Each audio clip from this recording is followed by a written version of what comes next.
This video demonstrates how to view and manage the lineup of participants during a live session. It highlights using the Billboard feature to track live status, remaining time, and upcoming participants efficiently. While your train is in progress, you can view the lineup of participants in the lineup section. You can see who's live, who's up next, and the rest of the schedule. To view this in a more straightforward way, you can use Billboard.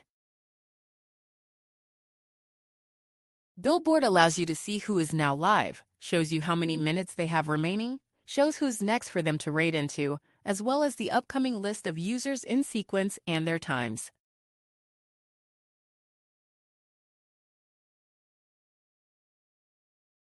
You can exit Billboard mode at any time.